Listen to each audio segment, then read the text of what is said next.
ahora toca la conferencia del profesor Hardy Neumann. El profesor Neumann es doctor en filosofía por la Universidad de Friburgo.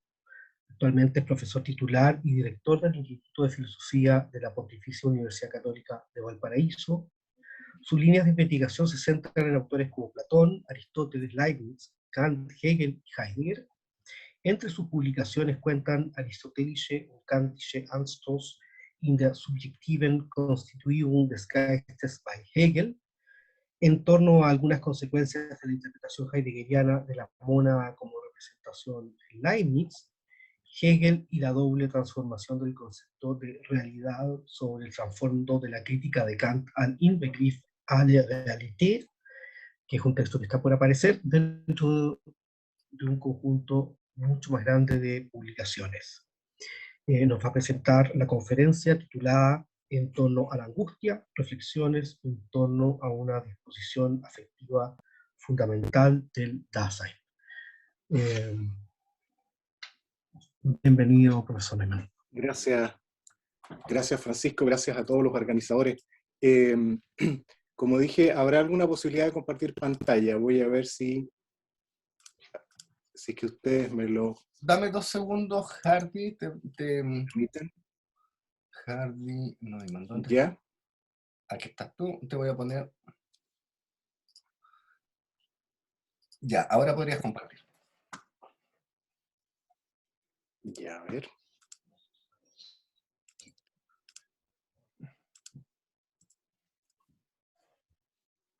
Ahí, exacto. Ya, perfecto. Se logra ver el texto, supongo, ¿sí? Sí, ahora se ve bien. ¿Sí? ¿Se ve? Ya. Bien, el texto en realidad era un poco más largo, tenía una introducción que no es exactamente esta que está allí, así que lo he acortado. Pero en honor al tiempo, ¿cierto? Voy directamente a lo que quedó. Primero, una introducción. La disposición afectiva de la que la angustia forma parte no es un género bajo el que se encuentran los fenómenos por los que el existir es afectado, sino que ella es en cada uno de los temples, vale decir, se verifica en estos y se encuentra siempre presente también en el existencial del comprender. La angustia, como cualquier otro temple, es, por tanto, un despliegue concreto de la disposición afectiva, vale decir, una modalidad específica suya cuya peculiaridad estriba en abrir al Dasein en forma eminente. Por eso se la caracteriza como una disposición afectiva fundamental. Entre los estados de ánimo es la única capaz, al arrebatar al Dasein de su permanente absorción y pérdida en el uno, de llevarlo ante sí, o sea, de poner la existencia ante ella misma en su verdadero sí mismo. A la vez y en esa línea, la angustia predispone la captación explícita del ser del Dasein, cuidado o sorge, como totalidad originaria de la existencia. Con ello se prepara incluso los análisis en torno a la conciencia, la muerte y la temporalidad, como sentido de ser del cuidado. Lo acabado de reseñar constituye el portal que da paso a los análisis existenciales en torno a la angustia. En esa misma medida, dichos análisis se hacen más concretos a partir de ahí y contienen en forma de desafío el anuncio anticipado de lo que la angustia debería ser capaz de lograr. Para verlo mejor es necesario primero dedicar algunas líneas a la condición metódica que la angustia cumple en la analítica de la existencia. Vamos a eso. Número 2, entonces, la pregunta por la función metódica de la angustia. La importancia que exhiben en general las cuestiones metódicas en ser y tiempo ha sido destacada por varios conocedores de Heidegger, ¿cierto? Y varios de ellos están justamente aquí presentes en esta sesión y en este congreso. La angustia no solo no debe escapar, ni escapa de hecho a una consideración metódica, sino que se ubica entre los elementos metódicos más destacados de la analítica. Esto se aprecia de inmediato si se observa que ella es la condición elegida para aprehender en su totalidad nada menos que el todo estructural de la cotidianidad del Dasein, o sea, del estar en el mundo mismo en su condición unitaria. Esa tarea es un desafío nada fácil de cumplir, porque la estructura del estar en el mundo es una unidad expuesta a fácil dispersión debido al carácter polifacético de los fenómenos que se dan en ese todo y por el propio modo de ser cotidiano del Dasein. Además, la angustia no es ni podría ser un elemento que viniera desde fuera a cumplir el rol señalado. Eso marraría, es decir, haría que fallara a nativitate el trabajo por realizar. Pues uno de los requisitos metódicos aquí es que el elemento que ha de cumplir la función integradora esté presente en el todo, como se dice en el mismo Ser y Tiempo. Vale decir que el elemento que fenoménicamente se despliega en ese medium emerja desde allí mismo para desempeñar adecuadamente su función comprensora e integradora del todo estructural del que hay que dar cuenta. Con estas últimas funciones apuntadas, queda indicado de paso el modo en que a la angustia le es posible realizar la tarea anunciada. En efecto, la disposición afectiva abre al Dasein en ese respecto fundamental que es la condición de arrojado, pero lo hace justo, cito, en la forma de la aversión esquivadora. O sea, como todo estado de ánimo, cito, no abre mirando hacia la condición de arrojado, sino en la forma de una conversión o una aversión. Hasta ahí la cito.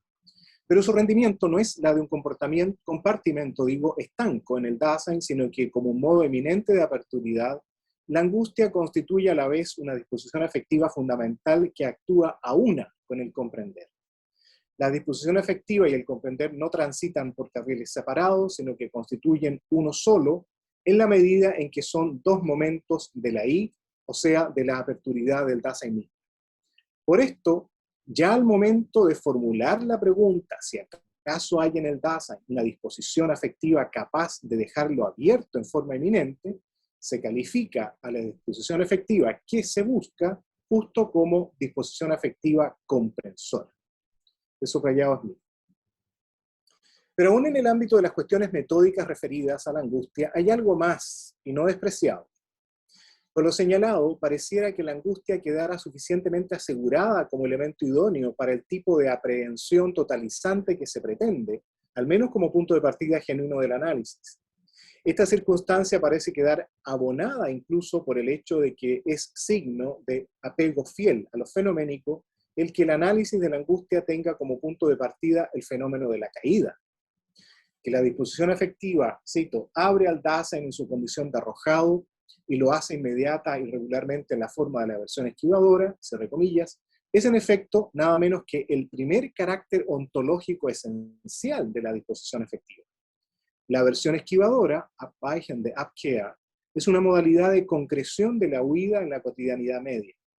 Pero ocurre que la angustia está llamada a enfrentarse e incluso podría decirse a romper con el curso natural de relaciones y manifestaciones que tienen lugar en el dominio de la caída como modo regular e inmediato de despliegue fenoménico del Dasein. La angustia es convocada a quebrar la permanente y persistente absorción cadente del Dasein en el uno. Esta es la forma que a ella le asiste para hacer posible una presentación del Dasein ante sí mismo. Precisamente ese es el rendimiento que de la angustia el análisis existencial espera y tiene que llegar a mostrar o demostrar. Pero una cosa es el desideratum y otra la efectiva posibilidad de responder a él, ya que es característico de la caída que en ella el Dasein simplemente huye ante sí mismo. Por lo tanto, el fenómeno de la huida pareciera quedar anulado en su función de presunto punto de partida adecuado para lograr que el Dasein se presente ante sí, deje de esquivarse a sí mismo y renuncie o supere el esquivamiento de su propio sí mismo. Pero concluir esto implicaría confundir el nivel de la caracterización óntico-existentiva con la interpretación ontológico-existencial, según lo que el mismo Heidegger dice. En esta observación citada sigue pues estando presente la preocupación por un enfrentamiento metódicamente adecuado al fenómeno por analizar, pues en la huida, en virtud de, llamémosla así, un efecto reflejo, queda de manifiesto para la mirada ontológico-existencial que la huida es siempre huida ante algo. Por lo tanto, en esa misma medida queda justo determinado de modo preciso, al menos en los límites de estas incursiones preparatorias, aquello ante lo que el Dasein huye. Dicho de otro modo, huya cuanto quiera. Cuanto más huya, tanto más se le hace manifiesto al Dasein que aquello ante lo que huye es solo ante sí mismo.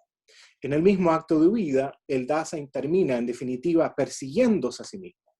El propio sí mismo ante el cual el Dasein huye posibilita su ser llevado ante sí. De este modo, lo que en el ámbito óntico existentivo es una cerrazón, pues el modo propio de ser sí mismo, deviene, se convierte en apertura científico-fenomenológica en el ámbito ontológico existencial. Bien, paso al punto nuclear que tiene, me parece, 2 o 3 puntos. Tercero, la angustia. Según expresa declaración de Heidegger, el análisis de la angustia toma como punto de partida el fenómeno de la caída, así llamado Verfallen. Pero pronto se constata que este término, desde el que se echa a andar esta parte de la investigación, no se ejecuta aparte el miedo mismo. Miedo y caída son, pues, los dos vectores que en su convergencia deben ayudar a dar cuenta de la angustia. La razón es clara. La caída, en cuanto despliegue de la absorción del Dasein en el uno y en el mundo de la ocupación, se modula de manera peculiar justo, dice Heidegger, en una especie de huida. Quien huye es el Dasein mismo ante sí y ante su propiedad. El análisis heideggeriano destaca algunos elementos formales del miedo, con base en Aristóteles, que se trasladan a la angustia cuando es el turno de su tematización. A mi juicio, el miedo juega un rol que excede el servicio que presta como antecedente analítico de la angustia. La importancia del miedo estriba también en que manifiesta una condición originaria de la existencia cadente cotidiana. En otras palabras, el miedo es un eficiente índice de la forma en que la cotidianidad se manifiesta. En Prolegómena, el tomo 20, ¿no?, Heidegger parece incluso ir más allá y asignarle al miedo un papel que sobrepasa al de la huida. Es verdad que esta es un modo del estar en el mundo, así como el miedo es un modo del estar vuelto hacia el mundo. Pero es el miedo el que en definitiva funda la huida, al punto que la forma de ser de la huida tiene que recibir su aclaración, o debería recibirla, ¿no?, desde el miedo. Lo mismo vale de las estructuras de ser radicadas en él. Aquí solo es posible consignarlo, no lo puedo desarrollar. Pero esto permite al menos robustecer la motivación ontológica en el paso hacia el análisis de la angustia. Los resultados del análisis del miedo son, pues, indispensables para comprender adecuadamente algunos aspectos sustanciales de la angustia. Este consejo metodológico, que es del mismo Heidegger, y el rescate de los distintos respectos del miedo, revelan el aprovechamiento que en Ser y Tiempo el parágrafo 30 ha hecho, como se sabe, de la retórica, como, en palabras del mismo Heidegger, la primera hermenéutica sistemática de la cotidianidad del convivir, o, en palabras del tomo 18, esta vez, la interpretación del Dasein concreto, la hermenéutica del Dasein mismo. Esto es decisivo. A su modo, Aristóteles estaría exponiendo rasgos esenciales del convivir, o sea, de la cotidianidad, y de su forma impropia de existencia, bajo la que se hallan precisamente los fenómenos del miedo y la huida. Todo esto es algo sabido, pero cabe ir un poco más allá, tomando en serio la referencia a Aristóteles, que está hecha, ¿cierto?, en el título mismo del parágrafo 30, que remite a retórica, y preguntar qué es exactamente lo que Heidegger ha aprovechado de sus lecturas de la retórica, no solo en Ser y Tiempo. Creo que se trata en lo inmediato, aunque no es lo único, del aparato conceptual envuelto en el ropaje terminológico sacado a luz por el Estagirita. Quien se dirige al texto mismo de la retórica constata que los análisis del miedo, en Ser y Tiempo, en GA20 y en GA18, han sido ejecutados de la mano de 3 elementos formales que Aristóteles pone al descubierto cuando aborda los temples anímicos. Con una intención metódica precisa, Aristóteles efectúa una observación general en la retórica que permite entrar en el tratamiento de todas, o al menos la mayoría de las pasiones, pues este es un punto que dentro de la literatura en torno a Aristóteles también es discutido.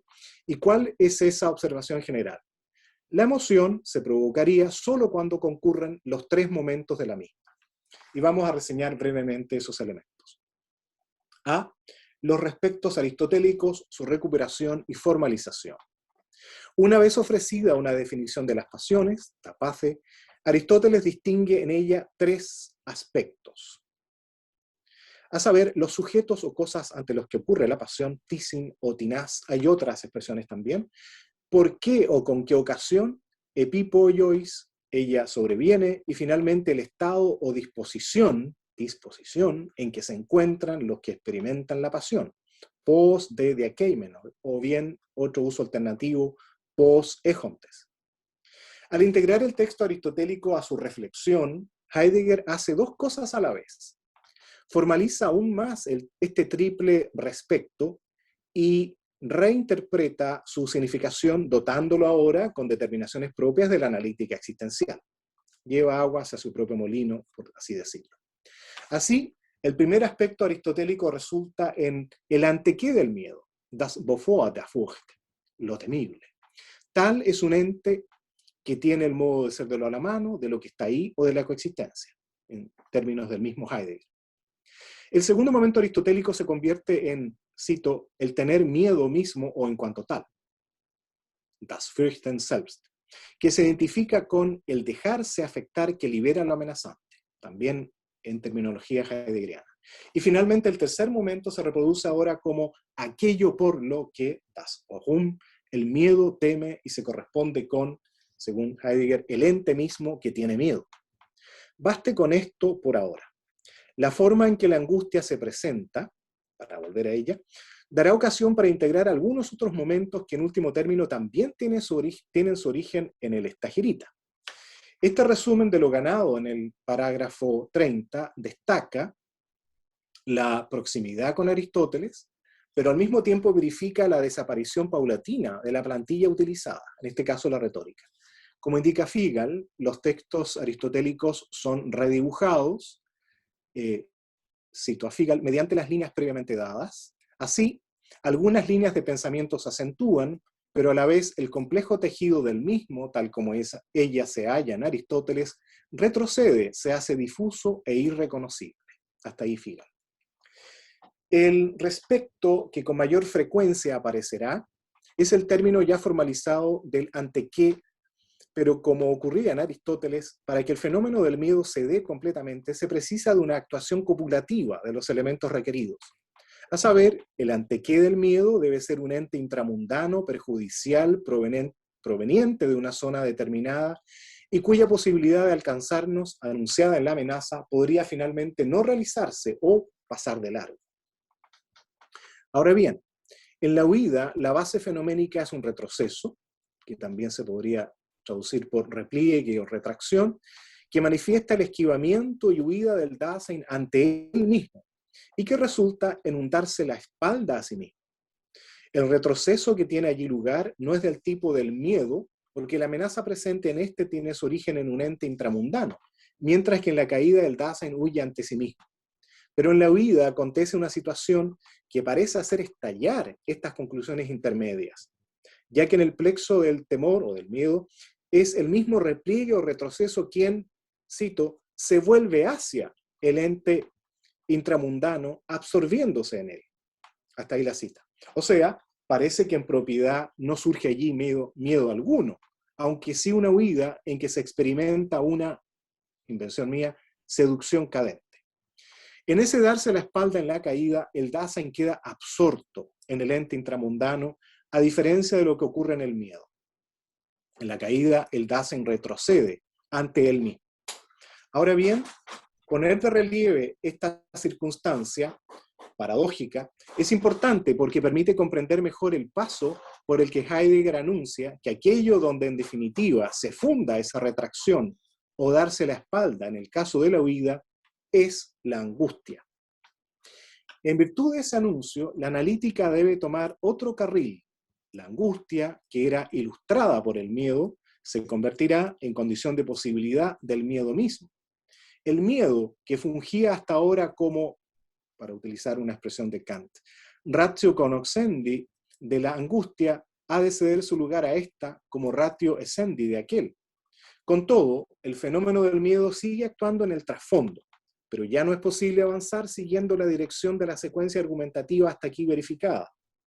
Esta suerte de viraje en 180 grados, en que ahora la angustia se adelanta ontológicamente al miedo y se ubica debajo como elemento fundante primario, tendrá como efecto, en el plano de la angustia, una revisión de la función de todos los respectos analizados con ocasión del fenómeno del miedo.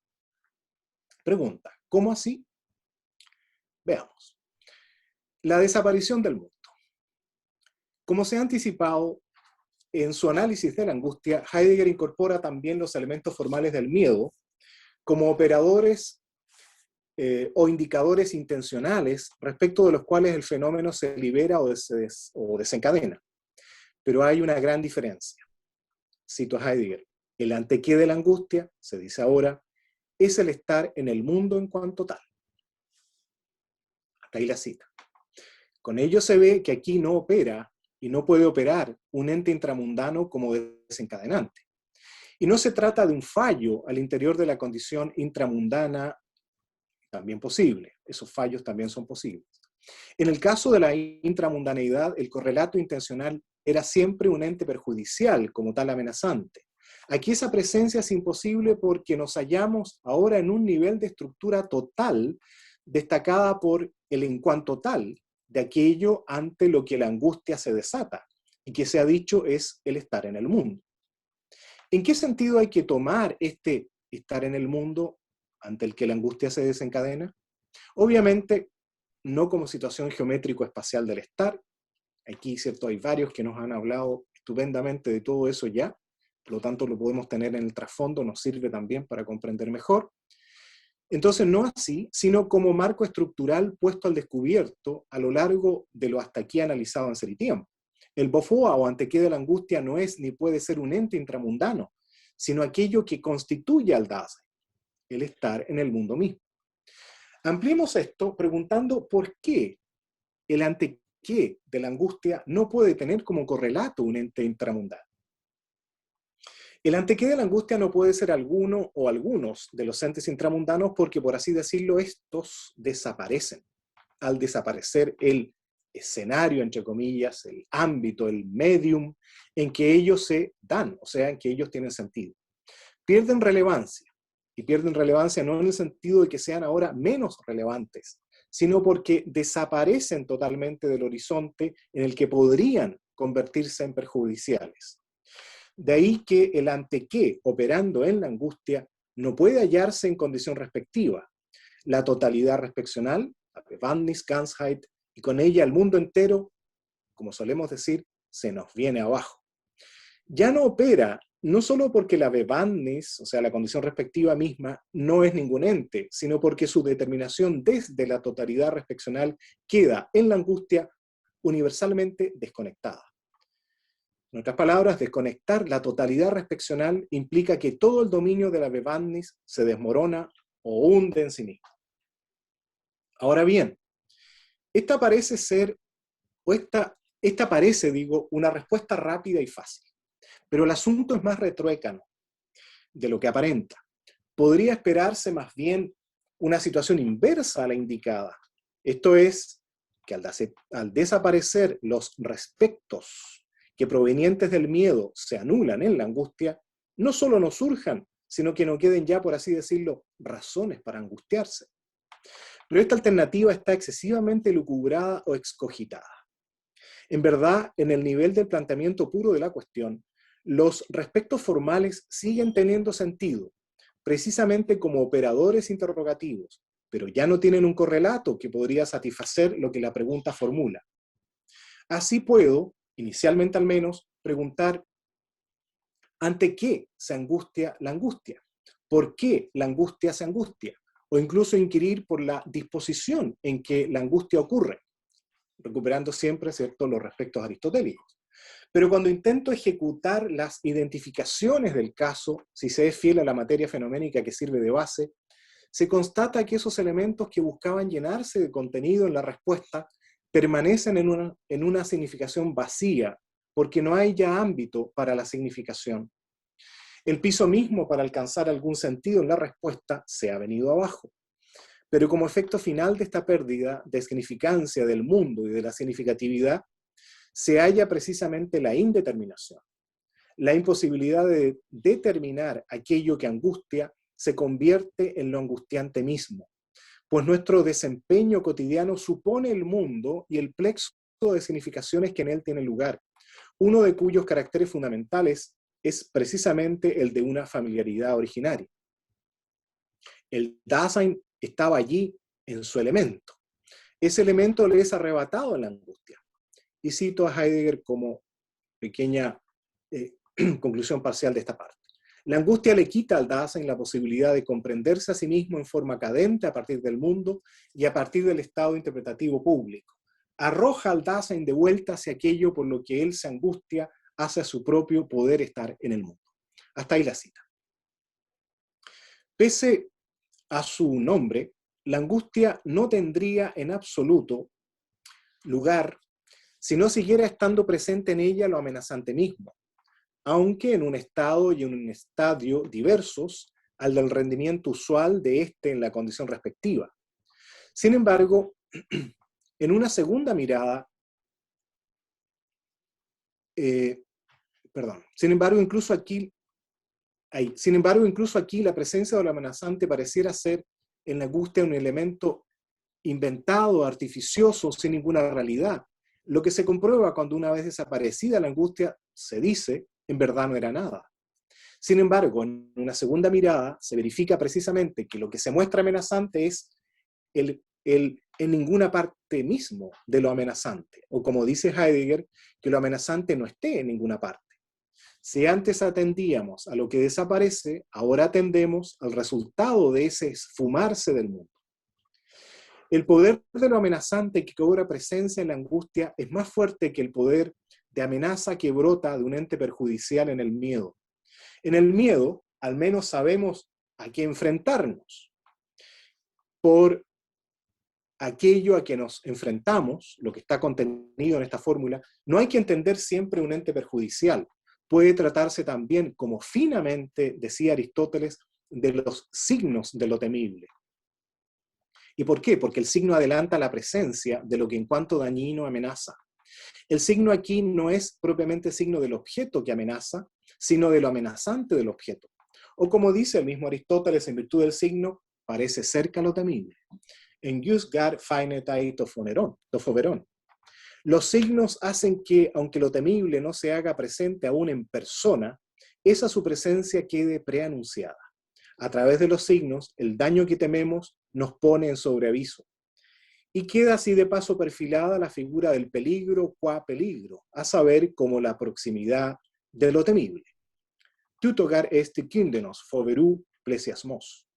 En la angustia no ocurre así, porque lo que angustia no está en ninguna parte, ni viene de alguna parte, ni siquiera nos pone en sobreaviso como lo hacen los signos. Por eso la angustia no sobreviene, como sí ocurre con el miedo, sino que la angustia emerge, springt del Dasein mismo, o se eleva, erhebt sich, desde el estar en el mundo. La angustia no viene de ninguna parte porque no hay parte alguna desde la que pudiera venir. La angustia parece brotar de la nada. Con todo, en ninguna parte queda implicado también por la vida de la plena ausencia algo que reside en el miedo. Pero mientras que en el miedo puede identificarse aquello desde lo cual proviene la amenaza, tal identificación no es posible en la angustia. La angustia se revela casi, podríamos decir, como nostalgia de lo que falta, sin faltar nada. ¿Cómo lo hace entonces? Es verdad que el mundo se viene abajo, pero cabe preguntar, ¿qué es más exactamente lo que del mundo se viene abajo? La respuesta tiene que apelar a la condición respectiva, a los elementos con que ésta opera y a los casos de los modos deficientes de la ocupación circunspectiva. Lo amenazante, según se ha visto, no está en el caso de la angustia en ninguna parte. A partir de ahí, se podría concluir que en ninguna parte significa en verdad nada. Pero no es así, sino que allí en el nirgends, en el ninguna parte, está implicada, según nuestra interpretación, por efecto del derrumbe que provoca la ausencia de lo que falta, está implicada, digo, la aperturidad del mundo en cuanto tal para el estar en esencialmente espacial, que son palabras del mismo Heidegger. ¿Y esto qué es? Una fórmula, cierto, que es bastante críptica en principio, ¿no? Aperturidad del mundo en cuanto tal para el estar en esencialmente espacial. Brevemente, me parece que quedan mentados en la fórmula citada un conjunto de elementos considerados todos en sentido existencial. La cercanía tiene eje, que ya sabemos juega un rol central en el miedo, y ya lo hemos visto aparecer, y de modo sui generis en la angustia. También queda mentada la dirección, la Richtung, el lugar propio, el Platz, y la zona, Gigant. ¿Y cómo se exponen en una fenomenología interpretativa de eso que subyace en ellos, o sea, el espacio? Todos los momentos están fundados en la ocupación circunspectiva, pero entre ellos mismos hay un orden articulado de despliegue. La cercanía, que es variable, se regula no por un cálculo geométrico, sino por el cálculo que es propio de la circunspección. La ocupación circunspectiva regula asimismo la dirección para la accesibilidad del útil, y ambos momentos de cercanía y dirección determinan que el útil esté por ahí en alguna parte, de manera que queda delimitado asimismo su lugar propio en el espacio existencial. Con el lugar propio se determina a la vez que el útil sea pertinente a un ahí o un aquí. Dicha pertinencia es dependiente a la vez de la pertenencia respeccional por parte de lo a la mano a un todo de útiles. Finalmente, la zona, que incluye la dirección y los alrededores de la misma, es el ámbito general o adonde, en cuyo seno un complejo de útiles recibe sus lugares propios. Claramente Aristóteles tenía en cuenta una cercanía y una lejanía circunspectivas cuando decía que, cito, son cosas que dan valor, que lo temible esté lejos o lo que salva esté cerca. Pero en la angustia no hay salvación posible, ni por alejamiento de lo que se teme, ni por cercanía de lo que salva. En la angustia, lejos de que lo amenazante, según podría entenderse en una aproximación demasiado elucubrada o racional, no signifique nada, todos los momentos antes señalados son alcanzados. Como la dirección, y los describo, como la dirección forma parte de la zona, no puede ser identificada la cercanía ni el lugar propio desde los cuales lo amenazante se aproxima. Sin embargo, rebeldemente manifiestan que están en una parte que no es circunspectivo intramundana, sino que estos elementos que en su naufragio existencial hacen eclosionar la angustia están en el ahí, no ahí, porque en ese caso estaríamos hablando del efecto de entes cuyo modo de ser es el estar ahí. Y aquí ni siquiera hay entes, no importa el tipo que sea. El opresor, ¿quién es? El opresor es el mundo mismo, y la angustia responde abriéndolo en una desolación que arrecia. Es teniendo en cuenta lo explicado que se comprende que Heidegger usa una expresión con la que en nuestra vida intentamos convencernos de que la angustia, una vez que ha pasado, no era nada. Pero no era un mero fantasear, si es que uno le da una segunda vuelta. Y la fantasía, elemento esencial del miedo, tal como lo determina Aristóteles, no es abordada respecto de esto, al menos explícitamente en Ser y Tiempo. Sí, en el tomo 18. La fantasía es capacidad de hacer presente en diversas variables e intensidades. En el caso del miedo, esa capacidad presentativa que tiene la fantasía viene direccionada desde el futuro. Para Aristóteles, el miedo se produce, cito, por presentación inminente de un mal dañoso o penoso. Ec fantasías melontos cacú zarticú e luperú.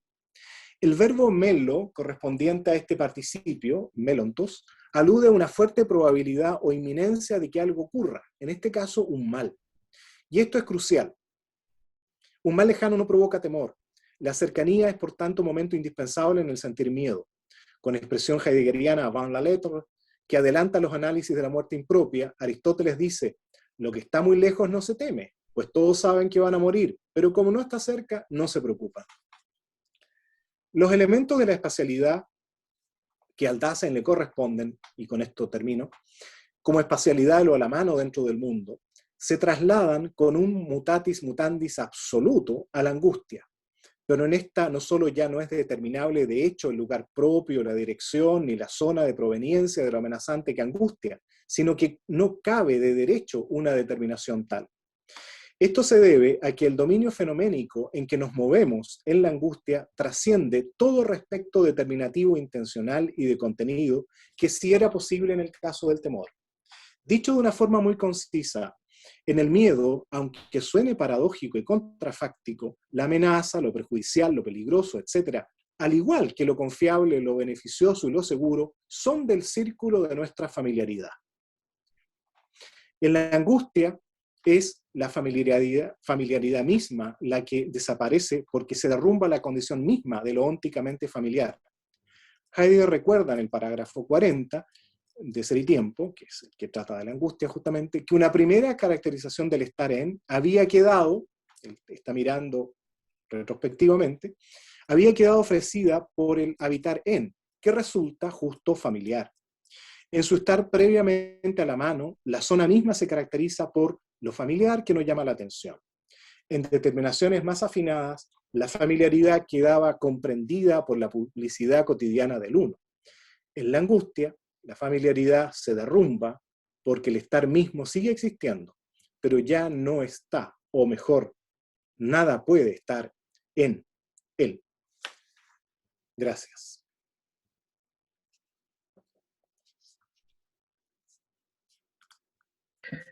Muchísimas gracias, Gaby, por la excelente presentación. Muy interesante el tópico por lo demás. Me gustaría dejarle la palabra al público por si hubiese alguna pregunta y así continuar el diálogo. Carlos Lincopi levantó la mano. Pregúntelo más, Carlos. Bueno, profesor Harding, muchas gracias por la presentación. La verdad que muy interesante. También son temas que me interesan a mí. Bueno, quisiera preguntarle en particular que tiene relación con este tema, la verdad. Con el párrafo justamente 19, ¿no? Con el párrafo 19 del parágrafo 40, ¿no? Donde, bueno, leyendo la traducción de Jorge Eduardo Rivera, nosotros podemos documentar la siguiente información. Y solo porque la angustia determina desde siempre en forma latente el estar en el mundo, puede éste tener miedo, en cuanto es un estar en medio del mundo, ocupándose de él en una disposición afectiva. Y aquí viene lo que es realmente interesante.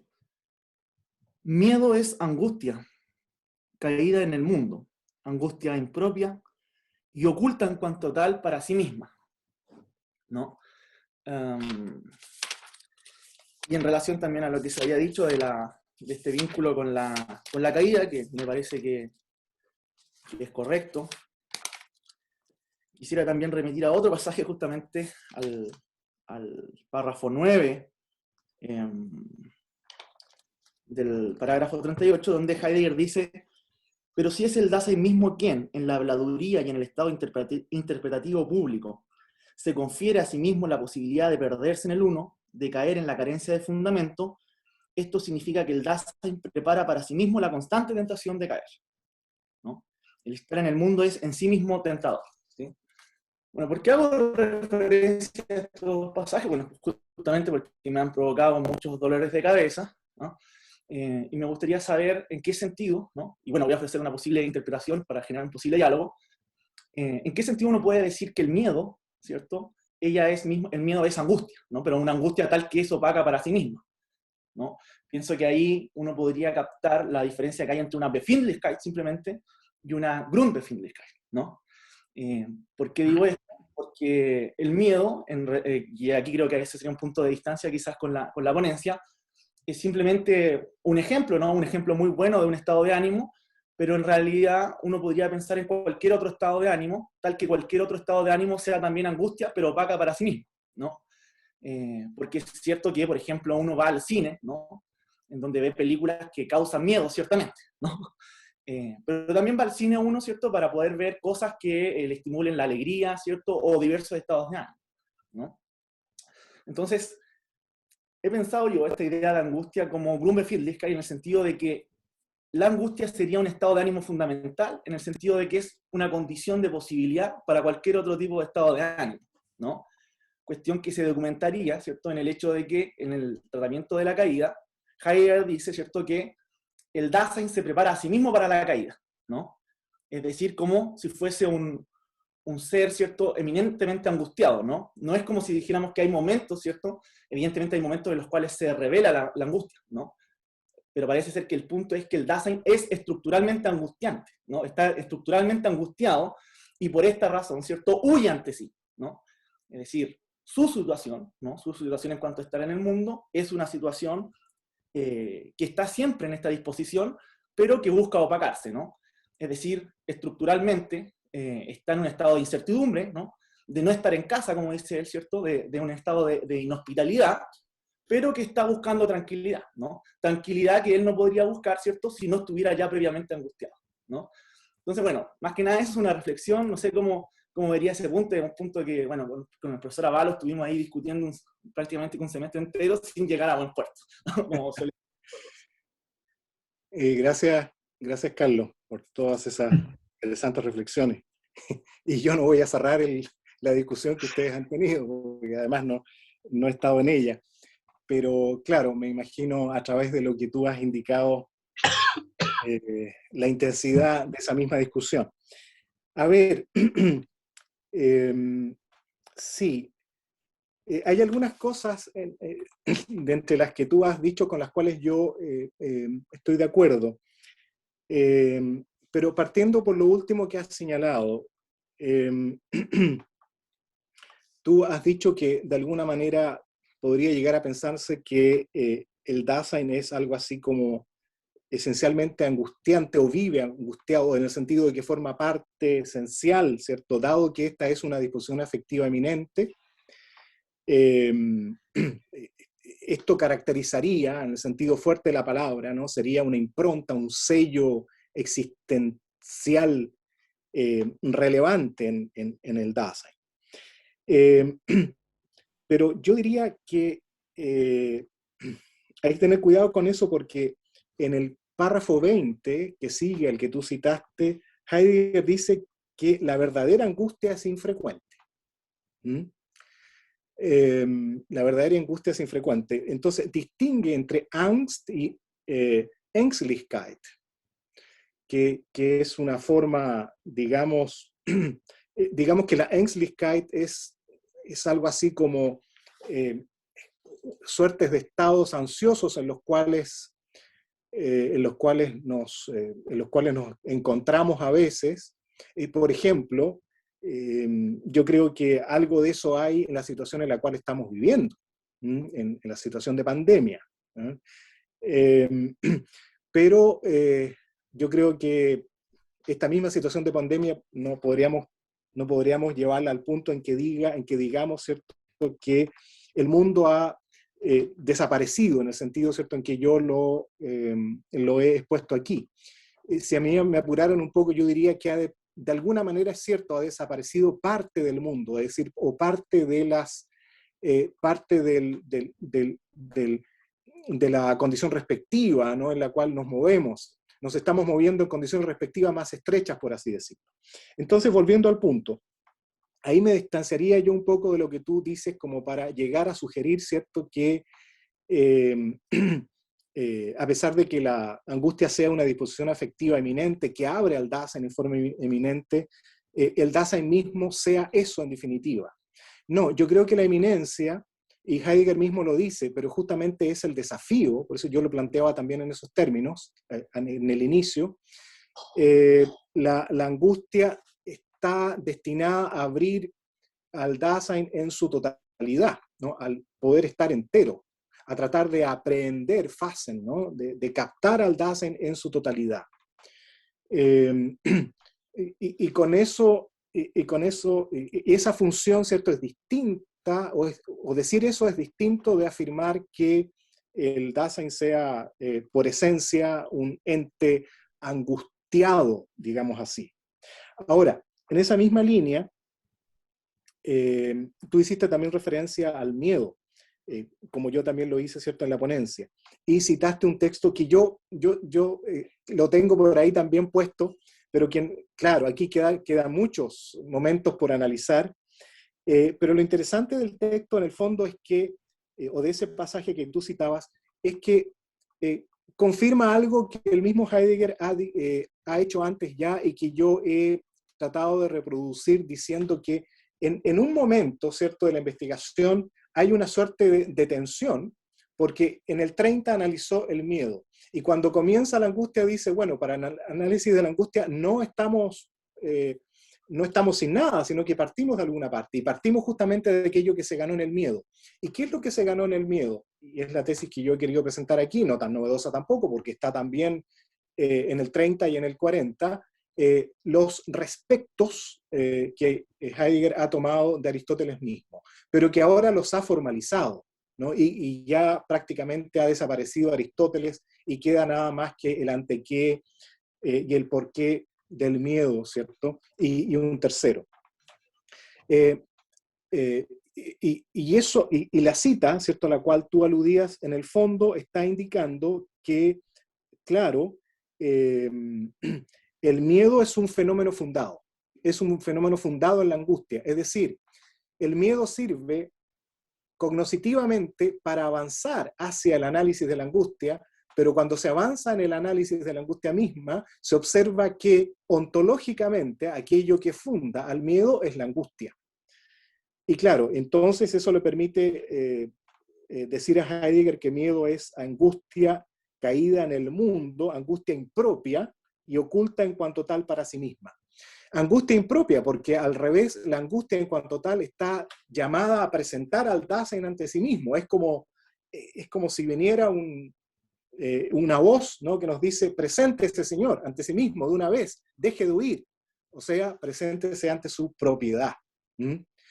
Y por eso es que a mi juicio es tan importante, porque como que de alguna manera ya avistamos en el horizonte, ¿no?, en el análisis de ser y tiempo, la llamada de la conciencia, la muerte, y por supuesto la sorgue, e incluso, ¿cierto?, la temporeidad como ser de la sorgue.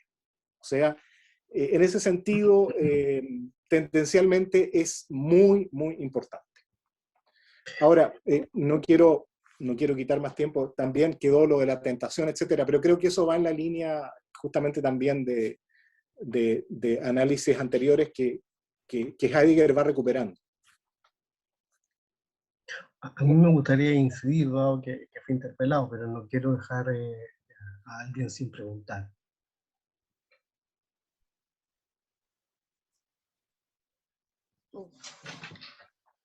Para seguir como la misma línea de la observación de Carlos, sí, yo creo que tienes razón tú, Hardy, pero entiendo la inquietud de Carlos en el siguiente sentido. No queda muy clara cómo sea la fundación o la relación de fundamentación ontológica entre estados de ánimo. No, porque uno puede tener, como el modelo cartesiano, donde reconoce 6 pasiones básicas que a partir de ese va especificando modulaciones de esas mismas 6 pasiones en su combinación.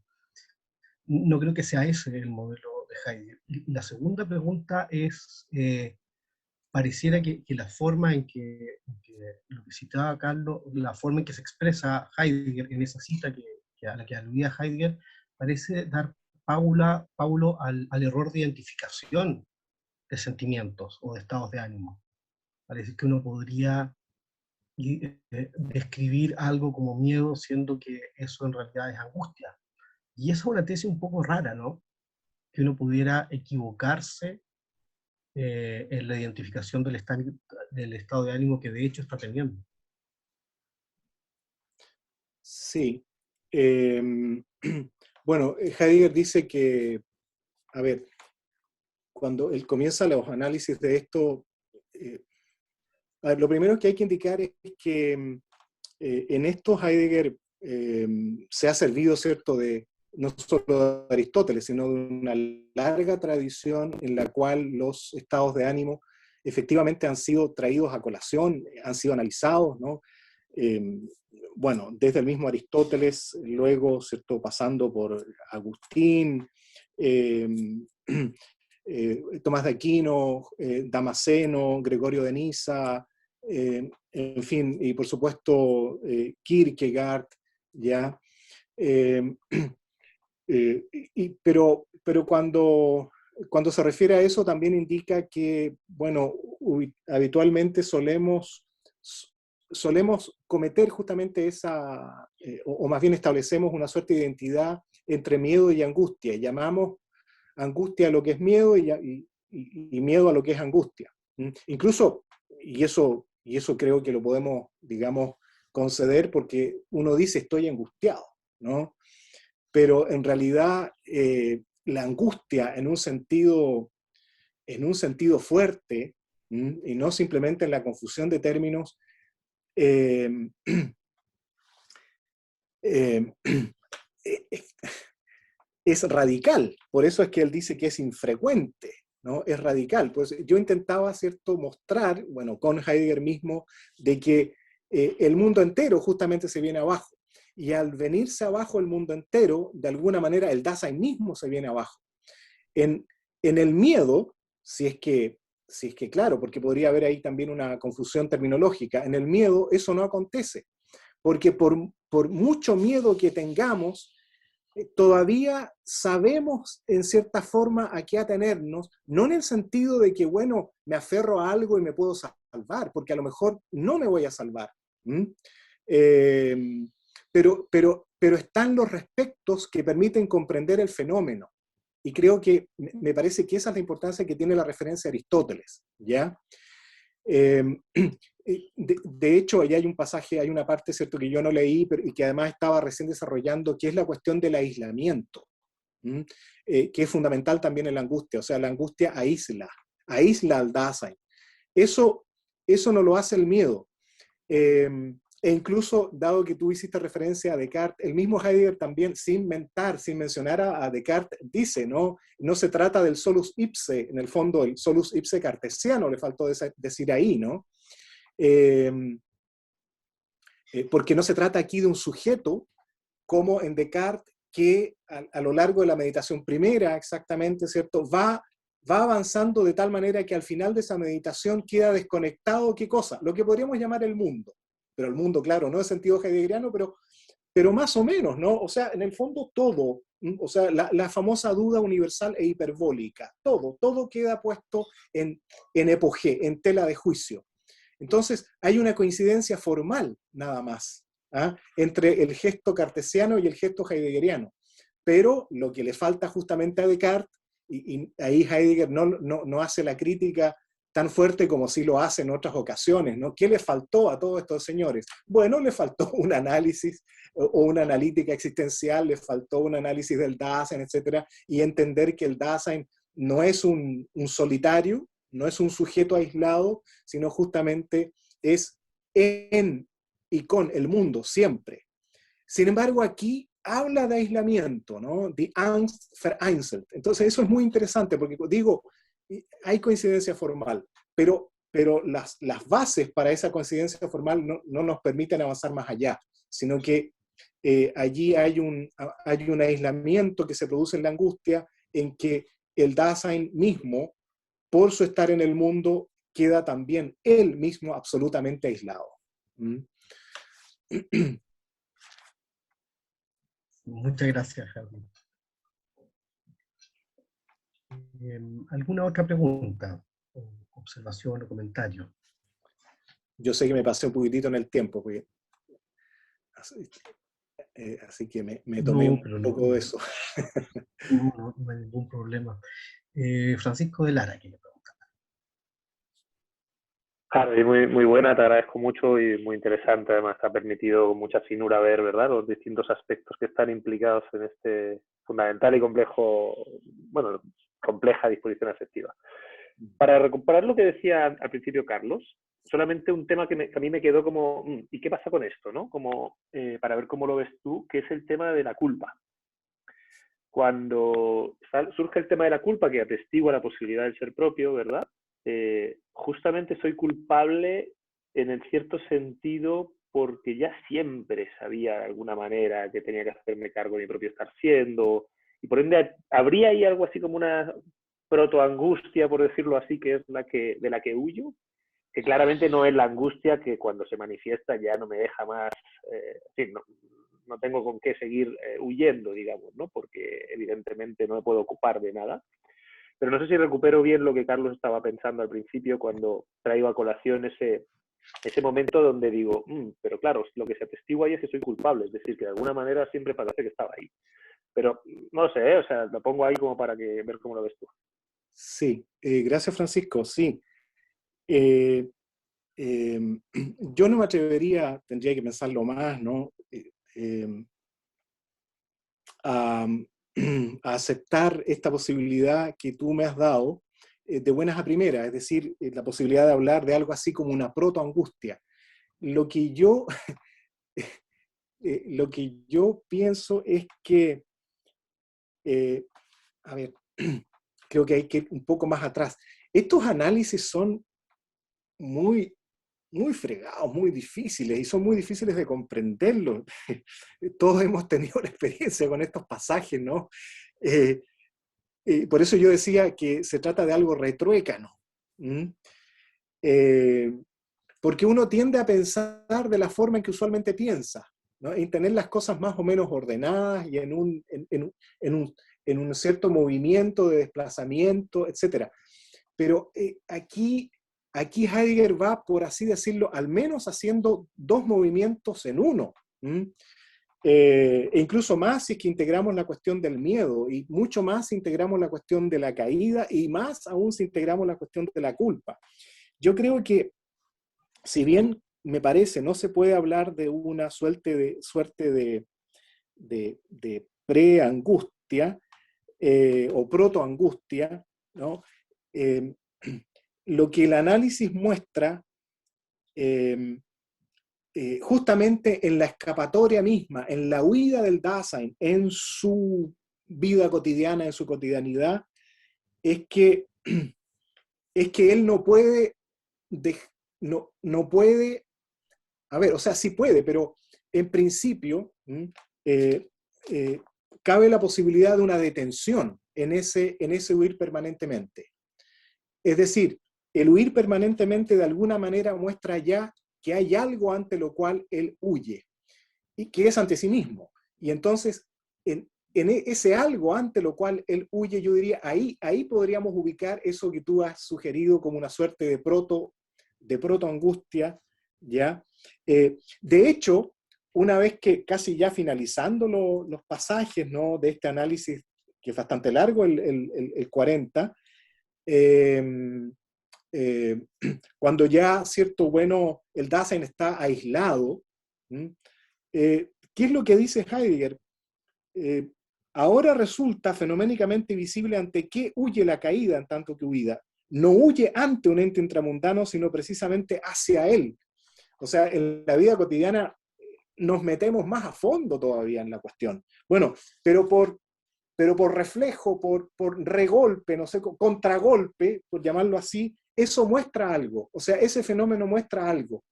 ¿Por qué tú, Dasein, vives así, ¿no? En el fondo. Hazte cargo. No dejes de esquivar la mirada, como tú mismo decías. Hazte cargo, no dejes de esquivar la mirada y convéncete una vez que eso mismo, no que haces, sino que tú eres, tienes que asumirlo, ¿no? Y eso dará la posibilidad justamente para los otros análisis que siguen. O sea, esta cuestión no termina aquí. O sea, por eso la culpa, esencialmente relacionada con la conciencia, ¿cierto? La muerte, e incluso, como decía, ¿cierto?, la sorgue y la temporalidad misma como ser de la sorgue, o como sentido de ser de la sorgue, del cuidado. Por ahí lo veo. Gracias, Harry. Bien. Muy interesante la discusión. Que ya estamos en la hora como para cerrar este bloque. No sé qué piensa Felipe. ¿Sí? Sí. Bueno, le agradecemos en primer lugar al doctor, al profesor Hardy Neumann por su presentación, y los dejo cordialmente invitados para el bloque que comienza a las 3 de la tarde.